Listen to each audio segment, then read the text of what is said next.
दोस्तों अभी पिछली स्टोरीज खत्म नहीं हुई थी कि 8 मजीद पंजाबियों को कत्ल कर दिया गया है और तो वो ईरान के अंदर किया। ना मुसलमानों जैसा कोई दलेर है, ना मुसलमानों जैसा कोई गद्दार। इंडिया ने अपने बच्चों को क्या पढ़ाया? हमारा दुश्मन कोई भी नहीं, हमने कामयाब होना है, हम उन्हें खुद को डेवलप करना है और वो करके। अभी तक हम माइंड पावर और टॉकिंग पावर से बात कर रहे हैं, जब हैंड पावर इस्तेमाल किया कश्मीर क्या आधा हिंदुस्तान भी ले आएंगे। हमारी बड़ी वजह पाकिस्तान बनाने की हिंदू मुस्लिम फसादात थे। चाइना मौलाना की नस्ल में से है। ये भी एक सवाल है, क्यों इंडिया ने टिट फॉर टैट नहीं किया और क्यों चाइना टिट फॉर टैट करने जा रहा है? आपके पास मार्केट कितनी है इन्वेस्टमेंट की? इंडिया के पास बहुत बड़ी मार्केट है इन्वेस्टमेंट की, उनके पास इंडिया जो है ना वो स्टिल जो है ना वो अच्छे रिलेशनशिप रखना चाहता था सीना के जो है ना वो उतरने के बाद भी। गद्दार किसी माँ ने ऐसे नहीं पैदा जैसे कि मुसलमानों ने पैदा। ये एक आप समझ लें कि बड़ी तशवीशनाक किस्म की सिचुएशन है। हमें सिर्फ मैट्रिक तक यही पढ़ाया जाता है, पाकिस्तान जिंदाबाद, कश्मीर लेकर रहेंगे। रिस्पेक्ट से वो देंगे नहीं, छीनना पड़ेगा।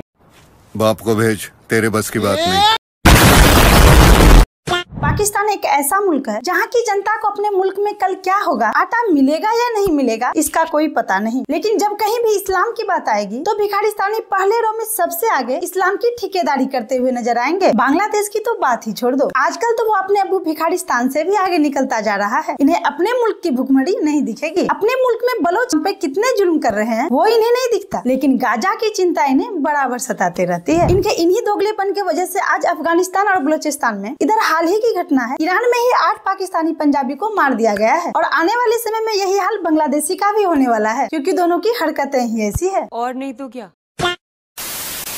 हमारे हाथ में क्या है? हमारे हाथ में जज्बा नहीं है, हमारे हाथ में मतलब अदारे नहीं है। हमारे हाथ में सब कुछ था, लेकिन अब यूनिटी नहीं ना रही। जैसे हमने शुरू में बात की, यूनिटी होनी चाहिए। अगर आप देखें, हम अगर है हमारे टोटल 4 सूबे हैं, इंडिया है 26 स्टेट्स, तो 27 स्टेट्स और कुछ उनके वो भी दिल्ली वगैरह भी हैं, कुछ फैक्टर्स उनके और वो भी हैं। तो अगर आप वो देखें तो हर जगह पे उनकी चेंजिंग्स आती हैं, लेकिन यूनिटी फिर भी है। इंडिया में इतनी जो कह लें मुस्लिम हिंदू फसादात होते रहते हैं, वो चीज अलग है, वो इलेक्शंस के पास होते रहते हैं। लेकिन अगर आप ये देखें कि यूनिटी नहीं है, यूनिटी है उनमें। लेकिन हम अपने मुल्क के लिए क्या कर रहे हैं, हम अपने बलूची भाइयों के लिए क्या कर रहे हैं, हम अपने पख्तून भाइयों के लिए क्या कर रहे हैं, वो देखना चाहिए हमें। दोस्तों अभी पिछली स्टोरीज खत्म नहीं हुई थी कि 8 मजीद पंजाबियों को कत्ल कर दिया गया है और जो कत्ल भी किया गया है अगर देखा जाए तो वो ईरान के अंदर किया गया है। ये एक आप समझ लें कि बड़ी तशवीशनाक किस्म की सिचुएशन है। हमारी जो ISI है जी। वो पूरी दुनिया में बैठी हुई है। अच्छा। उनके लोग हर जगह पे बैठे हुए हैं। ठीक है। इंशाअल्लाह ताला ये एक दिन कश्मीर जरूर पाकिस्तान लेगा उनसे। ठीक है। और कैसे लेगा, मतलब क्या वो कहते हैं हम पाकिस्तान साइड कश्मीर में आने का मतलब उसे अपना हिस्सा बनाने का सोच रहे हैं, आप कहते हैं इंडियन साइड कश्मीर। उन्होंने पहले भी कहा था हम लाहौर में आकर चाय पियेंगे, वो आए इंशाल्लाह हम उन्हें चाय पिलाएंगे जैसे 1965 में पिलाई थी। हमें फिजिकली इस चीज पे काम करना पड़ेगा। अच्छा। हमें कुर्बानी देनी पड़ेगी। हाँ। हमें छीनना पड़ेगा। अच्छा। जी बिल्कुल, क्योंकि उनका कब्जा फिल वक्त, अच्छा, जिनका कब्जा है वो छोड़ेंगे तो नहीं। हाँ। उनसे छीनना पड़ेगा। कैसे छीनेंगे और कौन सी कुर्बानी हमें देनी पड़ेगी? हमारे पास अफवाज पाकिस्तान है। अच्छा, मतलब पहले हम कश्मीर के नाम पर 3 जंगें कर चुके हैं। देखिए एक कश्मीर बड़ा मसला है, ठीक है, इसमें चीजें ऐसी हैं जो उनको भी चाहिए, हमें भी चाहिए। ठीक हो और गया। सबसे बड़ी चीज इंसानियत है, उससे बढ़ के कोई चीज नहीं है। ठीक है, तो हमें लेना पड़ेगा कश्मीर हर सूरत में। मैं आपकी बातें सारी कैलकुलेट कर लूं। आज हम इतने कमजोर हो गए हैं कि ना हमारे पास कोई पावर है ना कोई चीज है। हम ये करेंगे तो उनके साथ वो होगा। एक टाइम था सलाउद्दीन अय्यूबी के टाइम पे, एक मुसलमान रोया तो उसके बदले में देखे क्या कुछ कर दिया। आज हम इतने नाकारा हो चुके हैं, आज हम सिर्फ और सिर्फ ये करके तो यार उनकी कोटा खाना छोड़ दो, उनका नुकसान हो जाएगा, सिर्फ इतने में हम खुश हैं। ये मुसलमान है हम, वो क्या हुआ उसका? आज फलस्तीन का हम इस तरह मदद कर सकते हैं कि आज जो आप मेरे साथ इस चीज की बहस कर रहे हैं, कोप को छोड़ दो, उसको छोड़ दो, उसके बरक्स आप कोई चीज ऐसी क्रिएट कर दे, मैं सबसे पहले इस्तेमाल करूंगा भाई ये मेरे पाकिस्तानी ने चीज बनाई है, ये मेरे मुसलमान भाई ने चीज बनाई है। हाँ। इसको इस्तेमाल करो। आप कोई लेके आए डीप सीक, आप जैसे AI की बात, चलो आप एटम बम के मुतबादल कोई चीज ले आए, मैं कहूंगा मेरे भाई ने बनाई है, मुसलमान भाई ने बनाई है, ये यूज की जाए। आप तो बात ही इनरेलेवेंट कर रहे हैं जो कि समझ में ना आने वाली बातें हैं। देखिए आप ऑलरेडी दुबई का झुकाव इंडिया की तरफ बढ़ता चला जा रहा है। अभी अगर आपको पता हो या आपने खबर सुनी हो तो दुबई के प्रिंस जो है इंडिया के प्राइम मिनिस्टर नरेंद्र मोदी के इन्विटेशन पर दुबई के अंदर मौजूद है। वहां पे उनका वार्म वेलकम किया जा रहा है, उनको जयशंकर से और इंडियन प्लेयर्स के साथ मिलवाया जा रहा है, जिसके बाद यूएई की कंपनी ने ये प्रपोजल रखा है उनके सामने। हाँ, यूएई ने आपने कुछ मंथ्स पहले सुना होगा कि कश्मीर में भी वो इनका अमार एक प्रोजेक्ट है, वो जो है ना वहाँ पे इन्वेस्टमेंट करने जा रहे हैं ताकि वहाँ पे टेररिज्म ना हो, वहाँ पे पुरअमन माहौल हो, वहाँ की यूथ को एम्प्लॉयमेंट मिले और वो टेररिस्ट एक्टिविटीज से हट के मतलब इकोनॉमी की तरफ वो किया जाए। या इसी वजह से वो ग्रो भी किया है उन्होंने, अपनी एक इंटरनेशनल मार्केट में अपनी रेपुटेशन बनाई है। पाकिस्तान भी ये कर लेता तो पाकिस्तान भी आज इसी पोजीशन पर होता ना। सर अब देखिए कि वहाँ पे जेशा को जो है इंडियन टीम की जानिब से शर्ट भी दी गई और आईसीसी की जानिब से एक जो है वो ट्रॉफी भी दी गई। डेफिनेटली पूरी दुनिया इस चीज़ को देख रही है। जी, मेरा इस पे एक ये मैं क्रिटिसाइज ये करना चाहता था कि जेशा आईसीसी के ऑफिशियल हैं, तो उन्होंने सिर्फ इंडियन जो टीम के मेंबर्स हैं उनसे मिलवाया उन्हें, ठीक है, और उन्होंने इंडिया में मिलवाया। होना ये चाहिए था वो दुबई खुद चले जाते। एक तो ये था चलो वो इंडिया आए हुए थे, अगर उन्होंने इंडिया आके मिलना था तो इंडिया के जो प्रेसिडेंट है फिलहाल इंडियन क्रिकेट बोर्ड के, उनसे मिलवाते। As the official of ICC आपको किसी एक पर्टिकुलर कंट्री में उसी की टीम के साथ भी आप मिलवा रहे हैं, उसकी टीम के साथ भी हम मिलवा रहे हैं, थोड़ा सा ठीक है, एक अच्छा जेस्चर है, but it's quite unethical. Why China responding tit for tat to Donald Trump's tariff? India कहता है कि वो चाइना का कॉम्पिटिटर है और बड़ा मुकाबला कर सकता है, लेकिन इंडिया वो टैरिफ नहीं लगा सकता जो चाइना लगा रहा है। और चाइना ये टैरिफ क्यों लगा रहा है, इसको थोड़ा सा साइंटिफिकली, स्ट्रेटेजिकली, पॉलिटिकली समझने की कोशिश करते हैं। जो चाइनीज एक्सपोर्ट्स हैं ना अमेरिका में, वो याद रखें इस वक्त जिसे वो कहते हैं ना, they are subject to 145% they are being tariffed. इसको अब कहा जाएगा, इसे बोलते हैं डीकपलिंग।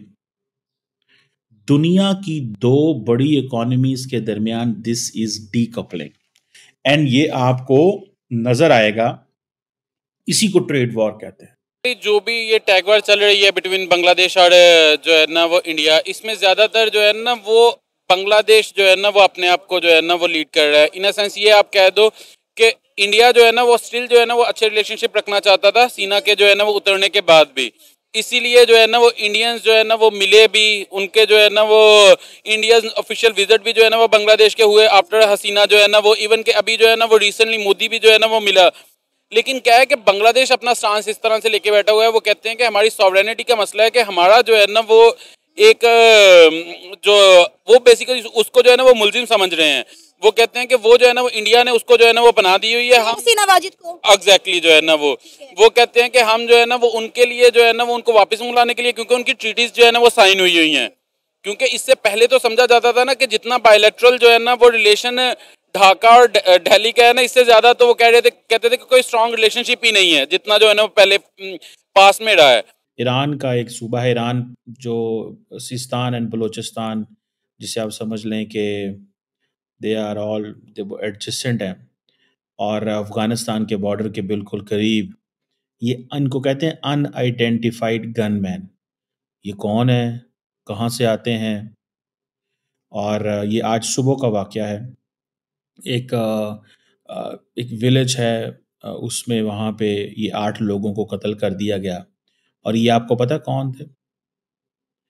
ये बेसिकली विक्टिम्स थे। ये आप समझ लें कि मैकेनिक्स थे, कार मैकेनिक्स थे, जिनकी आइडेंटिटी चेक की गई। और ये जो मैकेनिक, जो जिसे कह लें कि जो वर्कशॉप थी, रिपेयर शॉप थी, उन्होंने जब देखा कि ये 5 पंजाबी हैं, उन्होंने उनको गोलियां मार दी। ठीक हो गया। अच्छा भाईजान, नफरतें हम खत्म क्यों नहीं कर देते, मोहब्बत की बात क्यों नहीं करते, टेबल पे बैठ के बात क्यों नहीं करते? आप सच बताइएगा, आज जो पाकिस्तान की इकॉनमी है, जो इंडिया की इकॉनमी है, अगर कोई जंग या कोई इस तरह के मामला होते हैं, हालात पेशीदा आते हैं, आपको लगता है कि पाकिस्तान जरा उस तरीके से, क्योंकि पैसों से हर चीज चलती है ना, तो सिर्फ वो जरा कर पाएगा? पाकिस्तान जो अपने मुसलमान है, ये जज्बे से चलते हैं। अच्छा, हमारे अंदर जज्बा है। अच्छा। 1965 में हमारे जो अल्लाह के नेक बंदे थे, उन्होंने बम ऐसे पकड़कर फेंके थे। कैसे? हाथों से? हाथों से। वो अल्लाह के वली थे। अच्छा। वो अल्लाह के वली थे, वो आम इंसान नहीं थे। इस वजह से ऐसा हो रहा है। तो क्या ताकत रखते थे इस चीज की, क्या हाथ से बम पकड़ने की? तो आज के दौर में कोई ऐसा क्यों नहीं मौजूद है जो हाथ से? हर वक्त मौजूद है, हर वक्त मौजूद है।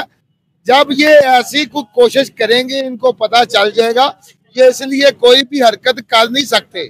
ठीक है, आर्टिकल 370 उन्होंने हटाया, उन्होंने वहाँ पे इलेक्शन करवा रहे हैं, इंडिया प्रॉपर उधर डेमोक्रेसी चल पड़ी, आप कह रहे हैं हरकत नहीं कर सकते। ठीक है, आप कह रहे हो कि कश्मीर हमें लेना ही लेना है, ठीक है, और पाकिस्तान का मानना ये है कि कश्मीर हम अपने लिए नहीं ले रहे, हम तो दोनों कश्मीर को एक करके आज़ाद मुल्क बनाने की बात करते हैं। इंडिया बोल रहे कश्मीर तो मेरा है, इंटीग्रल पार्ट है, और उसने कश्मीर को आप देखें अभी आर्टिकल भी हटा दिया 370 और उसके बाद इलेक्शन भी करवा दिए। वो तो कहते हैं ना ये यूनियन टेरिटरी और स्टेट में बदल रहे हैं कश्मीर को। देखिए वो पॉलिटिक्स में आता है, तो पॉलिटिक्स में कुछ भी बोल रहे हैं तो वो राइट तो नहीं होता। हाँ। वो आपकी अपनी मर्जी है, तो अपनी मर्जी कर रहे हैं ना। देखिए वो आर्टिकल हटाया जिसपे इमरान खान ने भारत के साथ ट्रेड सस्पेंड की थी कि जब तक आर्टिकल वापस नहीं आएगा। इंडिया कहता है आर्टिकल तो अब आना ही नहीं है, वो तो हिस्ट्री बन गई। आप कैसे कह सकते हो कि आर्टिकल वापस आएगा? हक के खुद इरादियत। देखिए वो नॉन मुस्लिम है। अच्छा। वो उन पे हम कमेंट नहीं कर सकते, कोई बात नहीं कर सकते। हाँ। क्योंकि उनका ज़र्फ और है। अच्छा। तो मुस्लिम है अल्हम्दुलिल्लाह, हम हमारा हर एक तरह से होता है, हमें इस्लामी तरबियत दी है। हाँ। कि हकूक पहले हैं। नेक्स्ट कॉल आ गई है जी, आप पीते हैं? यार फिर वो कोका कोला पे अड़े में यार। एटम बम का मुतबादिल लाया है, जो एटम बम बनाया यहूदी ने, उसका मुतबादिल बता दे जो कि आप इस्तेमाल कर सकते हो अभी। वो भी हमने उन्हीं का चोरी करके इधर इम्प्लीमेंट करके आज हम सीना ठोक कर कहते हैं कि भाई पाकिस्तानी जो एटम बम वाला मुल्क है। आप बताएं आपने क्या उसके मुतबादिल कोई चीज बनाई है? जो चीज उनकी अच्छी है, हाँ, आपके काम आती है, ले लो। जो चीज उनकी अच्छी नहीं है छोड़ दो, उसको छोड़ दो। चलो बस ठीक। अगर सिंपल सी बात आपको समझ नहीं आ रही, मैंने आपसे ऑलरेडी एक बात बताई है। समझ आ गई। मैं कहना ये चाह रहा हूँ, आप सुने, मैं कहना ये चाह रहा हूँ, दोबारा से मैं मेरी बात सुने। हम उनकी चीजें तो इस्तेमाल कर रहे हैं, जो चीजें अच्छी हैं वो करो, जो चीजें नहीं, आप जब उनका बाइकआउट करना प्रॉपर तरीके से बाइकआउट करके खुद एक नेशन बनाए। वो मैं एक न्यूज़ सुन रहा था कि वहाँ पे उन्हें कोई दुबई का कोई मतलब हिस्टोरिकल चीज़ थी जो उन्हें गिफ्ट दी गई। ठीक है, ऑब्वियसली यूएई और इंडिया के ताल्लुकात बहुत अच्छे हैं as compare to Pakistan and UAE. Sir Narendra Modi कभी दुबई जा रहे होते हैं, कभी दुबई के प्रिंस जो है वो इंडिया आ रहे होते हैं। इंडिया के प्राइम मिनिस्टर नरेंद्र मोदी आधी रात को अगर दुबई एयरपोर्ट पर लैंड करते हैं तो वहाँ के क्राउन प्रिंस उनके हाथ में फ्रेंडशिप बैंड पहनाते हैं और उन्हें ये बात कहते हैं कि यहाँ पे रहने वाले जो इंडियंस हैं वो हमारी रिस्पॉन्सिबिलिटी है। तो आप देखें कि पाकिस्तानी कहाँ एग्जिस्ट करते हैं। हम तो रोते हैं कि भाई हम तो इस्लामी जमहूरिया पाकिस्तान है और दुबई के साथ, इस्लामी ममालिक के साथ हमारे ताल्लुकात बेहतर होने चाहिए। फ्रेंडशिप बैंड यहाँ पे मोदी को पहनाए जा रहे हैं। जिस भी कंट्री के प्राइम मिनिस्टर की इज्जत होती है, जिस भी कंट्री का इमेज अच्छा होता है, तो ऑब्वियसली उस कंट्री के जो सिटीजन्स हैं वो दूसरे ममालिक में होते हैं तो उनको प्रोटेक्शन भी मिलती है, इज्जत भी मिलती है।